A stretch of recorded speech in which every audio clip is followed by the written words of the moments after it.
সেজন্য হাজির জিহাদটা আবার হৃদয়ে জাগ্রত করতে হবে।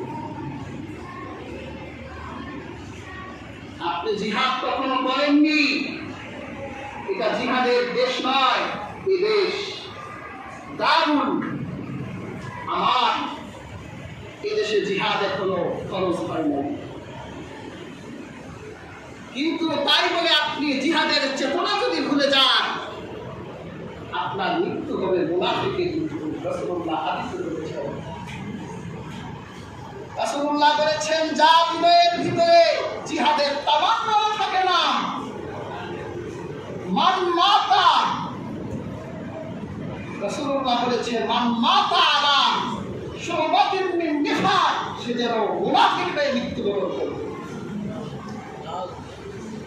সাহাবীদের যুগে তাকান, রাসূল করিম সাল্লাল্লাহু আলাইহি ওয়াসাল্লাম তিনি এমন মুজাহিদ ছিলেন।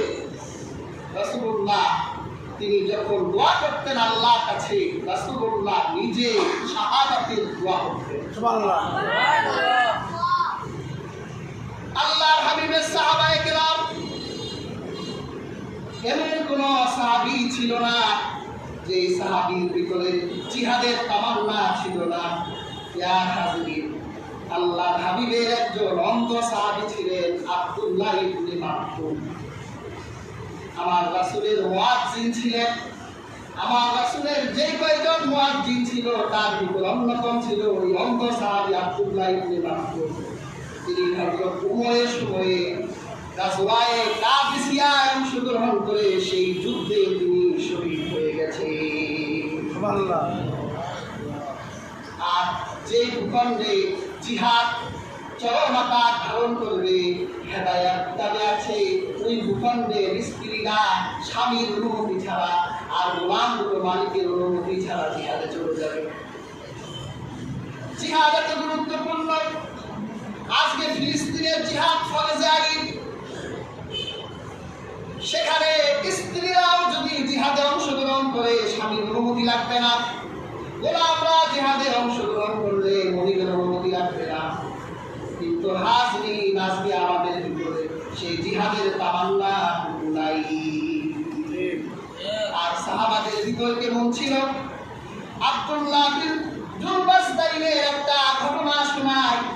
আল্লাহর হাবিবের একজন সাহাবী ছিলেন আব্দুল্লাহ জুলবাস্তাইন।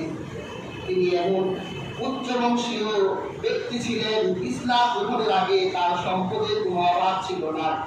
এত বিলাসী ছিলেন তিনি, সকালে যে তুলা ব্যবহার করতেন সন্ধ্যাবেলায় ওই তুলা ব্যবহার করতেন না। তার জন্য স্পেশাল দর্জি ছিল, প্রত্যেক দিন তাকে জামা কাপড় বানাই দিত। একবার যে জামা পরত দ্বিতীয়বার পরত না। সোনার পেলে দেখে তো আল্লাহ রাসূলের রিসালাত আর নবুয়ত দেখে দিনে দিনে আল্লাহ হাবিবের প্রতি দুর্বল হতে লাগলেন।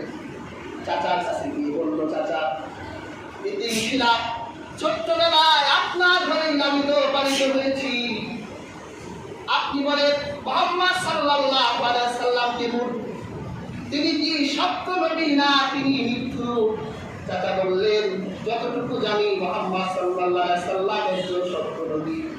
তাহলে চাচা বসে আছেন কেন? আমি তো আপনার অপেক্ষায় আছি। আপনি আগে ইসলাম গ্রহণ করেন, তারপর আপনার দেখা দেখি আমি আব্দুল্লাহ, আমি আব্দুল্লাহ রাসূলুল্লাহ হাতে ঈমান গ্রহণ করব। চাচা বলল, না, মুহাম্মদ সাল্লাল্লাহু আলাইহি ওয়াসাল্লামের প্রতি আপনার অপরাধ। ভাতিজা আব্দুল্লাহ বলল, আপনি যদি ঈমান না আনেন তাহলে আপনার সামনে আমি মুহাম্মদ সাল্লাল্লাহু আলাইহি ওয়াসাল্লামের উপর ঈমান আনলাম। আশহাদু আল্লা ইলাহা ইল্লাল্লাহ ওয়া আশহাদু আন্না মুহাম্মাদান আবদুহু ওয়া রাসূলুহু। চাচা বলল, এত বড় কথা আমার সামনে ছোটবেলায় লালন পালন করে